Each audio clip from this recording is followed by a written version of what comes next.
The crystal flutes at the Vanderbilt Hall didn't tremble, but Eleanor's hands did when she saw the text message light up her husband's phone. A single line of poetry sent at midnight from a number she didn't recognize. It was a picture-perfect tableau of American aristocracy. The senator, the heiress, and the lie sitting elegantly between them on the damask tablecloth. Somewhere beneath the polished marble floor of their marriage, the foundation was already cracking, waiting to swallow them whole. If you find yourself drawn to the quiet storms behind closed doors, where silence speaks louder than words, stay with me. There are truths hidden in these shadows that deserve to be witnessed, and I would love for you to see where this path leads. The air in the grand ballroom of the Pierre Hotel was recycled, filtered, and scented with expensive lilies. But to Eleanor Sterling, it smelled like exhaustion. "Smile, Elle. The Times photographer is at 3 o'clock. The voice was a low murmur in her ear, warm breath against her neck that suggested intimacy to anyone watching. But Eleanor knew better. It was a directive. She tilted her head, the diamonds at her throat catching the chandelier's light, and curved her lips into the expression she had perfected since debutante school. Radiant, grateful, and completely opaque. "Is he?" Eleanor whispered back, her teeth barely parting. "I thought he was focused on the senator from Ohio." "Not anymore," Richard said, his hand tightening imperceptibly on her waist. "I just secured the endorsement. We are the story tonight." Richard Sterling, the junior senator from New York, looked the part of American royalty, tall with hair the color of sand and eyes that could charm a union leader or a hedge fund manager with equal efficacy. He was a blue blood in every sense, generationally wealthy, Ivy League educated, and emotionally unavailable. The flashbulbs popped, a staccato rhythm of blinding white. Light. Eleanor held the pose. She was the perfect accessory. The Van Deren heiress, the philanthropist, the mother of their 7-year-old son, William. She was the glue that held the Sterling dynasty together, even as she felt herself drying out, becoming brittle. When the cameras finally drifted away, Richard's hand dropped from her waist instantly. The warmth vanished. "I need to speak to the donor table," he said, checking his vintage Patek Philippe. "Don't drink too much champagne. It flushes your cheeks." "I haven't had a sip all night, Richard," she said, but he was already walking away, his suit jacket cutting a sharp silhouette through the crowd. Eleanor exhaled, a tiny, controlled release of breath. She moved toward the edge of the room, seeking the sanctuary of the French doors that led to the terrace. She needed air. She needed to not be Eleanor Sterling for just 30 seconds. She slipped out onto the balcony. The New York City night in November was biting, damp and cold, but it felt real. The noise of Fifth Avenue was a dull roar below. She gripped the cold stone railing, closing her eyes. "You're going to freeze in that." The voice was rougher than the polished baritones inside. It didn't have the cadence of the Upper East Side. Eleanor turned, startled. A man was standing in the shadows of the terrace, leaning against the brickwork. He wasn't wearing a tuxedo. He wore a dark charcoal suit that fit well but looked off the rack, and his tie was loosened. He held a lit cigarette, sheltering the flame with a cupped hand. "I'm fine," Eleanor said, her posture automatically straightening. "This is a non-smoking area." "And that," the man said, gesturing with the cigarette toward the ballroom inside, "is a shark tank. I think we're both breaking rules tonight." He stepped into the light. He was younger than Richard, perhaps early 30s, with dark, unruly hair and eyes that were an unsettling shade of amber. Hima Merwanchum didn't look at her diamonds. He looked at her face. "Lucas Rinaldi," he said, not offering a hand, just a nod. "I'm the architect for Blackwood." Eleanor paused. Blackwood, her family's estate in the Hudson Valley, the one rotting away from neglect. Richard had finally authorized the funds to restore it, mostly because it would look good for his preservationist platform. "Mrs. Sterling," she replied formally, "I didn't know you were invited." "I wasn't. I was summoned," Lucas said, a wry smile touching the corner of his mouth. "Apparently your husband wants to discuss the budget. He thinks I can restore a 300-year-old structural failure with drywall and good intentions." "Richard is frugal with non-political assets," Eleanor said, defending a man she didn't like. It's not about money, Lucas said, taking a drag of the cigarette. He looked at her directly, his gaze stripping away the senator's wife title. It's about integrity. That house, the bones are good, but it's tired. It's been holding up a heavy roof for a long time without anyone checking the foundation. Eleanor felt a strange chill that had nothing to do with the wind. He was talking about the house, but the words felt like they were vibrating against her own ribs, holding up a heavy roof. It's just a house, Mr. Rinaldi, she said softly. Nothing is just a house, Lucas replied, crushing the cigarette out on the sole of his shoe, a gesture that would have horrified the event planners. Everything is about what you keep and what you throw away. The door behind them opened. Light spilled out, cutting between them. Eleanor, Richard's voice was sharp. What are you doing out here? The undersecretary's asking for you. Richard didn't even look at Lucas. To Richard, the architect was part of the scenery, like the stone railing or the potted plants. I'm coming, Eleanor said. She looked back at Lucas Rinaldi. He was watching her, and for the first time in years she felt seen, not admired, not assessed. Seen. Nice to meet you, Mrs. Sterling, Lucas said. His voice dropped an octave. I'll see you at the ruins. Eleanor turned back to the warmth, the light, and the lie, but her heart was beating a frantic rhythm against her silk gown. The drive from Manhattan to the Hudson Valley took 2 hours, but it felt like traveling back 2 centuries. As Eleanor's black Range Rover crunched over the gravel driveway of Blackwood, the house loomed out of the gray November mist like a dying beast. It was a sprawling Victorian Gothic revival, once the jewel of the Van Daren legacy, now peeling in gray, its windows like blind eyes staring into the overgrown woods. Richard wasn't here. He was in D.C., dealing with a filibuster and a fundraising breakfast. Make sure it's livable, Elle, he had told her over a 3-minute call this morning. We need the photo op by spring. Eleanor stepped out of the car. Her camel hair coat was pristine, her boots Italian leather, entirely unsuited for the mud that coated the worksite. The air smelled of wet earth, sawdust, and impending snow. Inside, the foyer was a war zone of drop cloths and scaffolding. The silence of the countryside was shattered by the aggressive whine of a power saw. Careful, that floor joist is soft. Lucas Rinaldi didn't look up from the blueprint spread across a makeshift table made of plywood and sawhorses. He was wearing a flannel shirt with the sleeves rolled up, revealing forearms dusted with plaster. He looked different here than he had on the Pierre's balcony, less like a trespasser and more like the king of this chaotic kingdom. Mr. Rinaldi, Eleanor said, stepping carefully over a coil of orange extension cords. I expected more progress. The senator wants the East Wing operational by next month. Lucas finally looked up. His eyes were tired but sharp. He dropped a heavy pencil onto the table. The senator wants a miracle, Lucas said flatly. I'm an architect, not a magician. Come here. You need to see this. He didn't wait for her to agree. He turned and walked toward the grand staircase. Eleanor hesitated, then followed. He led her to a section of the wall where the silk wallpaper had been stripped away, revealing dark, jagged laths and crumbling plaster. Look, he pointed. It looks old, Eleanor said. It's wet, Lucas corrected. He reached out and pressed his thumb against a wooden beam. The wood gave way like wet sponge. Dry rot. It's been eating the load-bearing wall for a decade.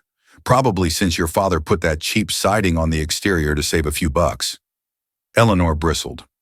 My father did what was necessary to maintain the estate. He covered it up, Lucas said, his voice dropping. He put a pretty face on a cancer.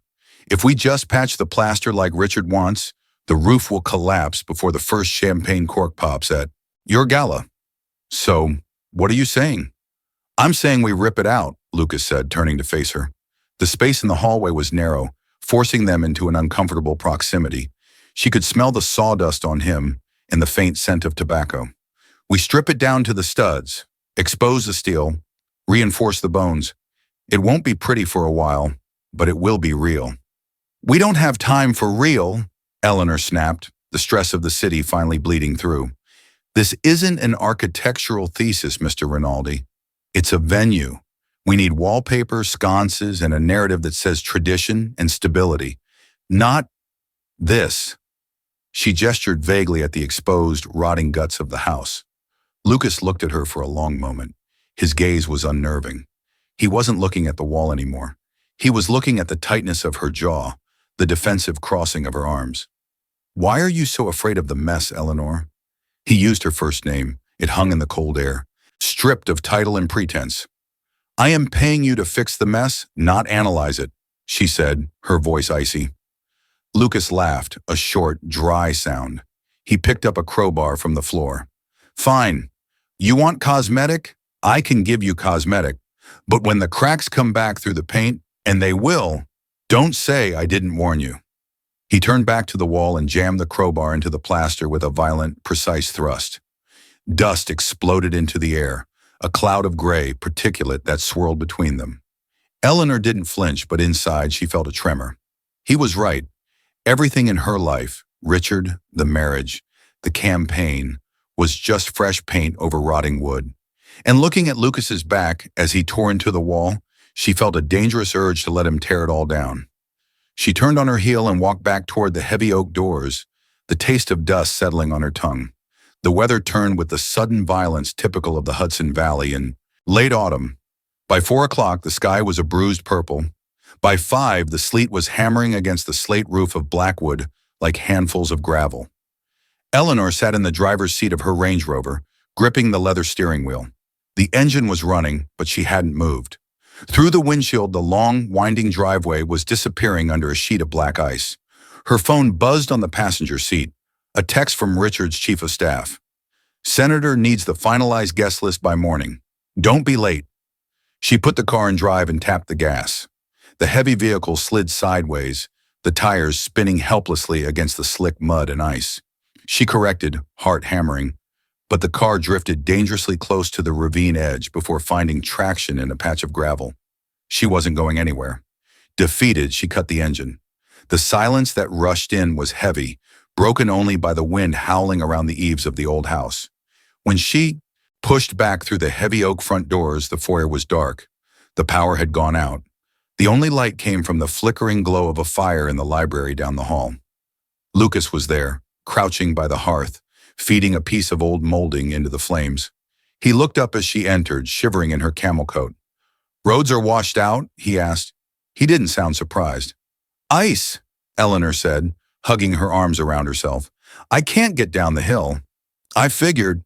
The transformer down on Route 9 blows every time the wind gusts over 40, Lucas said, dusting his hands on his jeans. He stood up. The room was vast and shadowed, the furniture covered in white sheets like ghosts. He looked at her, really looked at her, and frowned. "You're shaking." "It's cold," she lied. It wasn't just the cold. It was the sudden claustrophobia of being trapped in this house, with this man, far away from the scripts she knew how to read. "Sit," Lucas said, gesturing to a leather armchair he had uncovered near the fire.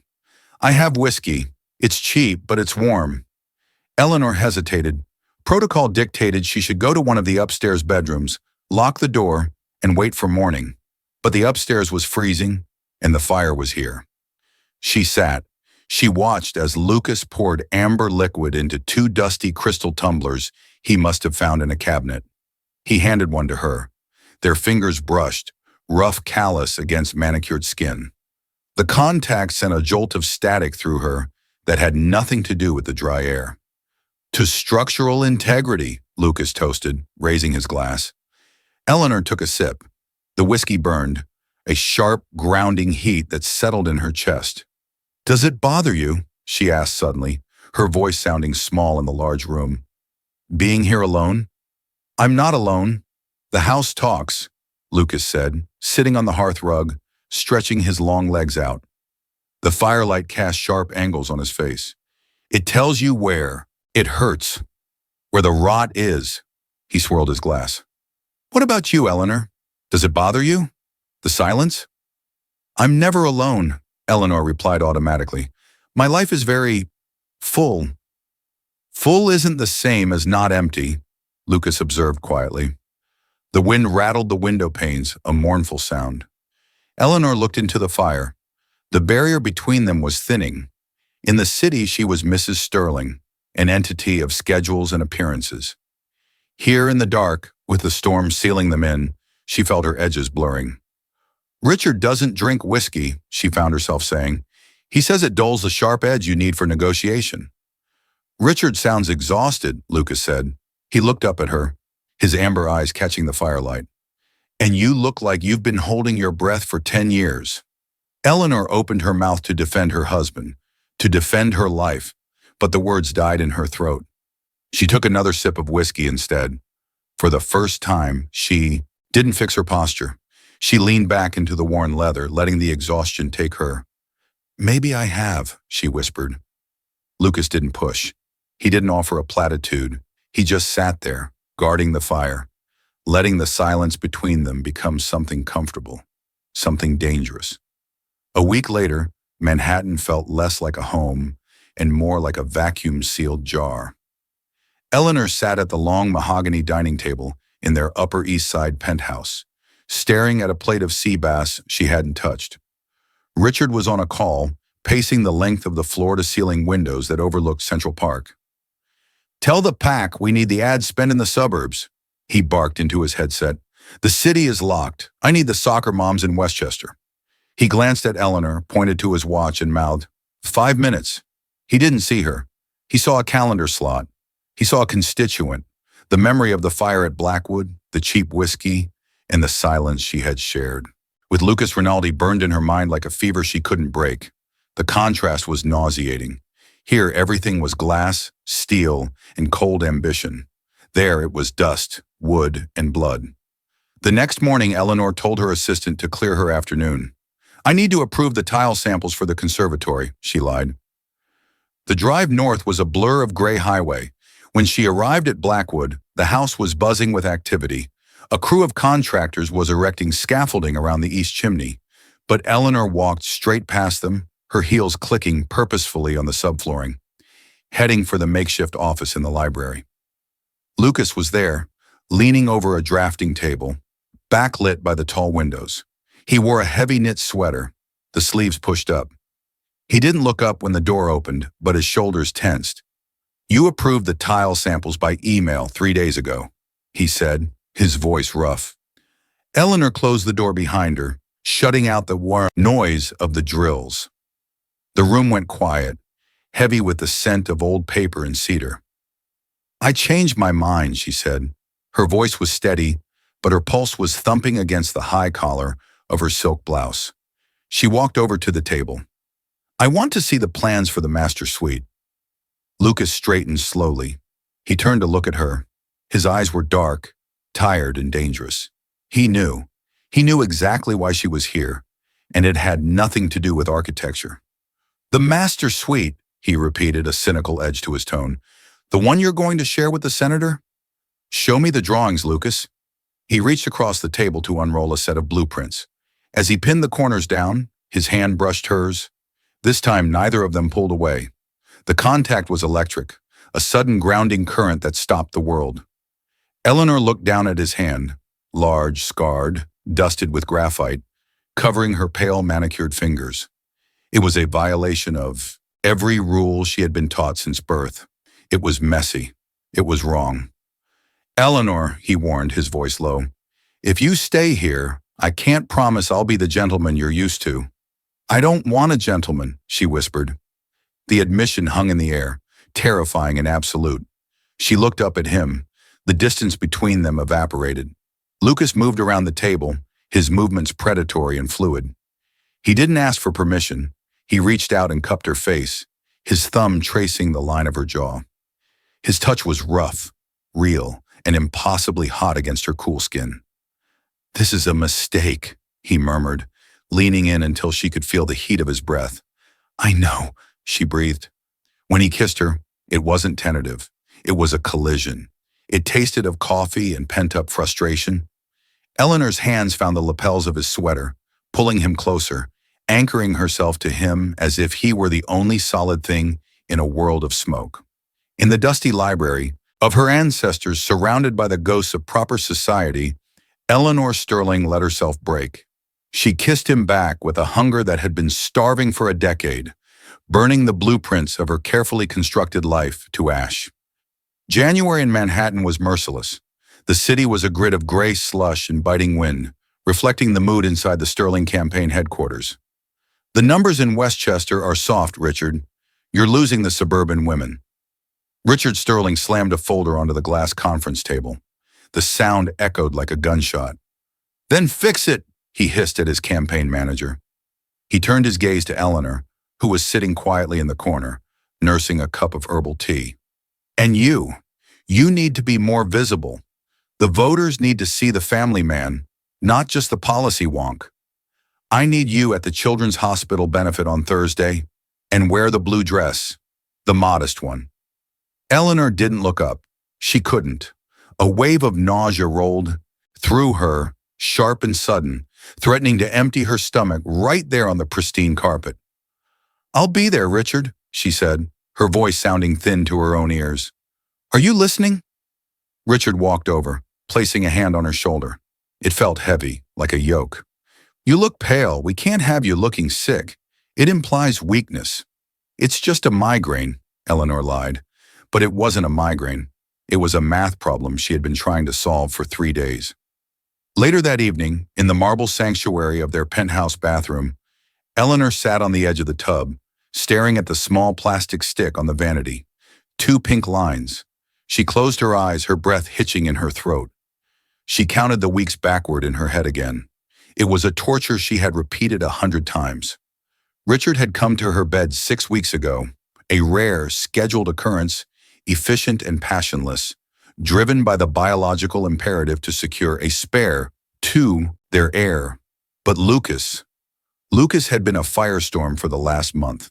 The timeline overlapped. It was a biological roulette. She stood up and walked to the mirror. The woman staring back looked the same. Perfect hair, perfect skin, diamonds at her throat. But beneath the silk robe, something was growing that could burn her entire world to the ground. If the child was Richard's, it was the crowning jewel of his campaign, the ultimate prop to secure his re-election. If it was Lucas's, it wasn't just a scandal. It was an end to the Sterling bloodline. It was a child born of blood, not blue blood. Her phone buzzed on the counter. A text from Lucas. I'm at the site. The snow is clearing. I miss the way you look at the fireplace. Eleanor's hand hovered over the screen. She wanted to type, I'm pregnant. She wanted to drive north, curl up in the dust of Blackwood, and let Lucas hold her. But she couldn't. She was Mrs. Richard Sterling, and her body was no longer her own. It was a political asset. The door handle to the master bedroom turned. Eleanor snatched the test off the counter and shoved it deep into the trash can, burying it under a pile of cotton pads. Eleanor? Richard's voice came through the door. The donor dinner is in 20 minutes. Are you ready? Eleanor looked at her reflection one last time. She smoothed her expression into the porcelain mask required of her. She unlocked the door and opened it. I'm ready, Richard, she said. She walked out into the hallway carrying a secret that was heavier than the foundations of Blackwood, terrified that one day the child's eyes would open and they would be amber, not blue. The envelope was plain manila, unsealed, resting in the center of Richard's antique mahogany desk like a loaded gun. Eleanor stood in the doorway of the study. The room was dark, lit only by the green banker's lamp and the glow of the city skyline behind. Richard's back. He didn't turn around when she entered. He was staring out at the Empire State Building, nursing a tumbler of scotch. Close the door, he said. His voice was devoid of inflection. Eleanor obeyed.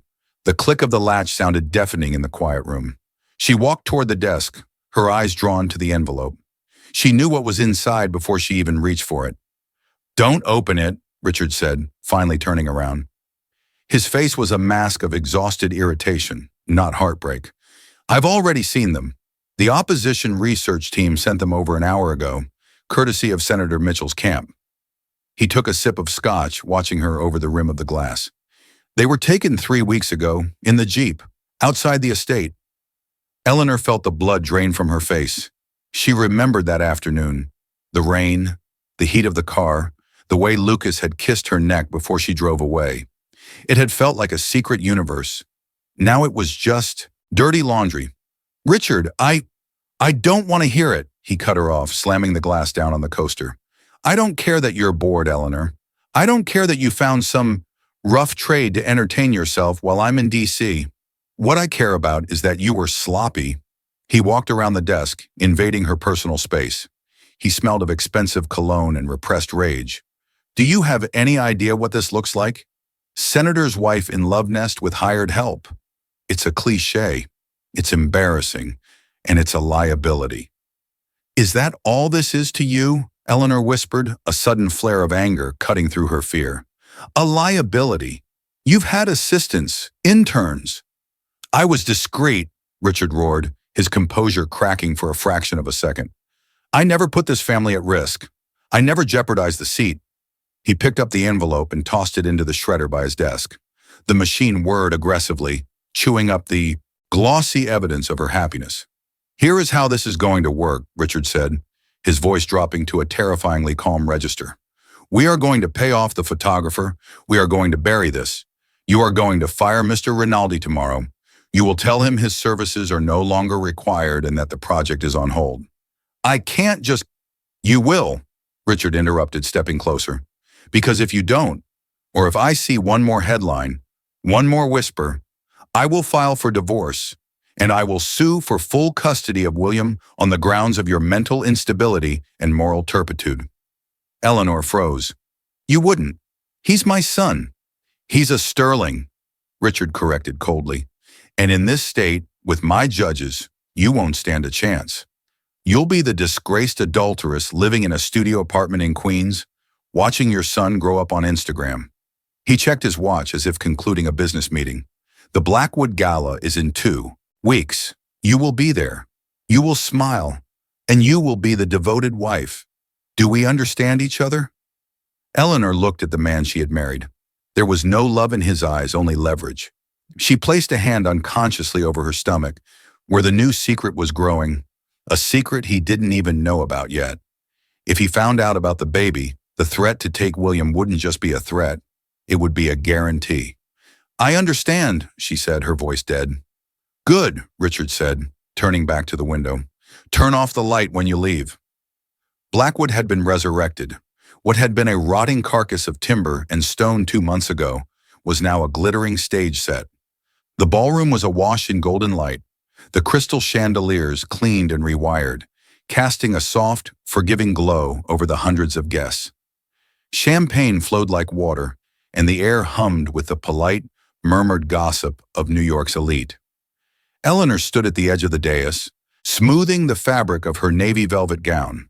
It was high-necked, long-sleeved, and modest, exactly what Richard had requested. It was also suffocating.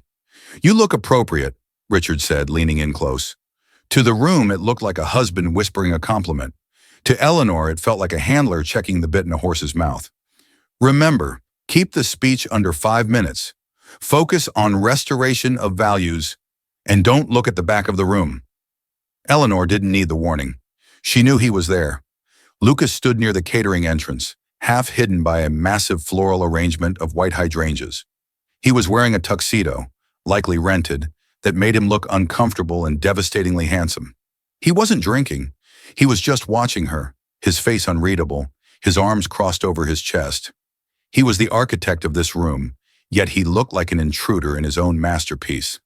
Ladies and gentlemen, the announcer's voice boomed, please welcome the woman whose vision made tonight possible, Mrs. Eleanor Sterling. The applause was polite, rhythmic, and hollow. Eleanor walked to the podium. The microphone felt cold against her fingers. She looked out at the sea of faces, donors, lobbyists, rivals. They were all smiling, all waiting for the lie. Thank you, Eleanor began, her voice steady. She had been trained for this since she was 12. When we began the restoration of Blackwood, we faced a choice. We could cover up the cracks, or we could rebuild the foundation. Her eyes flickered involuntarily to the back of the room. Lucas hadn't moved. We live in a world that values the surface, she continued, diverging slightly from the teleprompter. Richard shifted his weight beside her, a subtle sign of irritation. We paint over the rot. We smile when we are breaking. But a house cannot stand on a lie. The room went quiet. It wasn't the silence of boredom, it was the silence of confusion. This wasn't the standard stump speech. We restored Blackwood not to hide its history, but to honor the truth of what it is, Eleanor said, feeling the nausea of her pregnancy roll in her stomach, a physical reminder of the stakes. And sometimes honoring the truth requires tearing everything down. She stopped. Her heart was hammering against her ribs.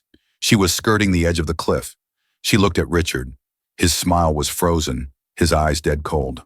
William, his eyes said. Remember William? Eleanor swallowed the rest of the truth. She retreated to the script.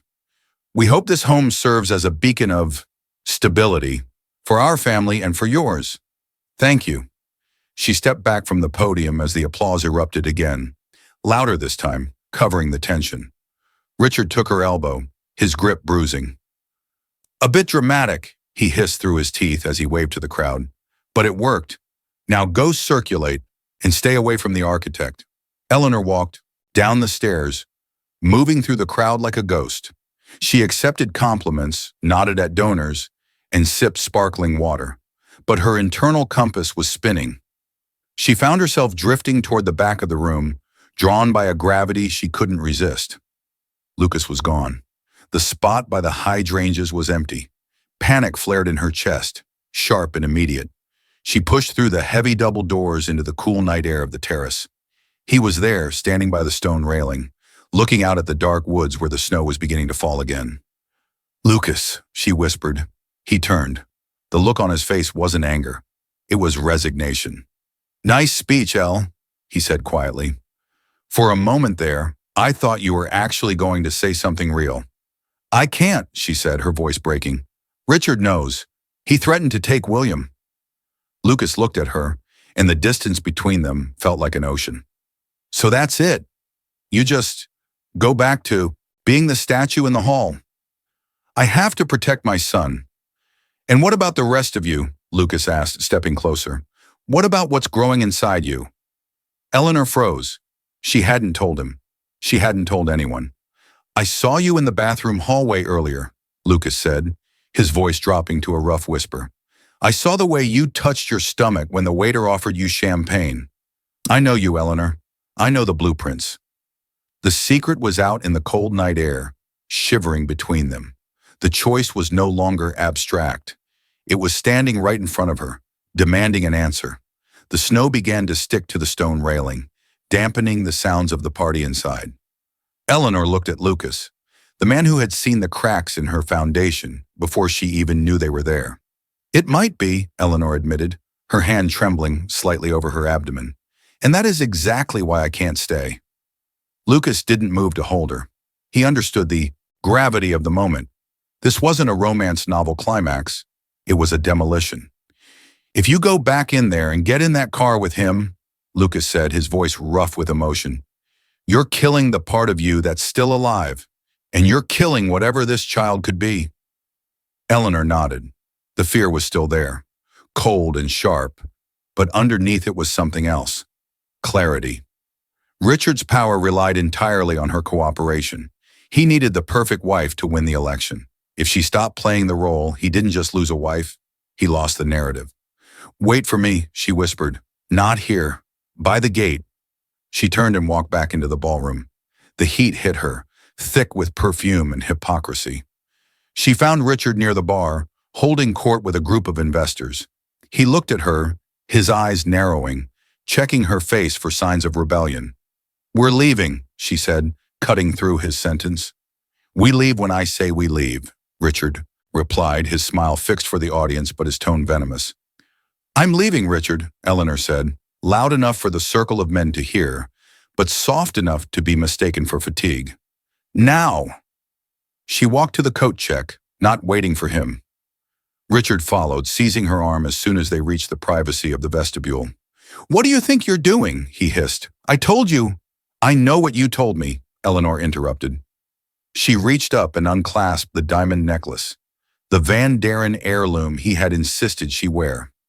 It pooled in her hand like cold water. She pressed it into his palm. You threatened to take William. You threatened to ruin me. And I will. No, you won't, she said, her voice finding a steel core she hadn't used in a decade. Because if you file for custody, if you try to keep my son from me, I will give the press the story they actually want. I will tell them about the affair. I will tell them about the pregnancy. I will tell them that the senator cares more about his poll numbers than his family." Richard's face went pale. "You'd destroy yourself to hurt me?" "I'm already destroyed, Richard," she said softly. "I'm just rebuilding from the studs up. You have an election to win. You can't afford a messy war. Let me go. Let me have William on weekends and holidays without a fight, and I will sign whatever NDA you want. I will fade away quietly." It was a gamble. It was the only card she had. Richard looked at the diamonds in his hand, then at her. He was a politician. He knew how to count votes, and he knew when he had lost the majority. "Get out," he said, turning away. "Take the boys' things and get out." 6 months later, the apartment in Brooklyn was a fourth-floor walk-up.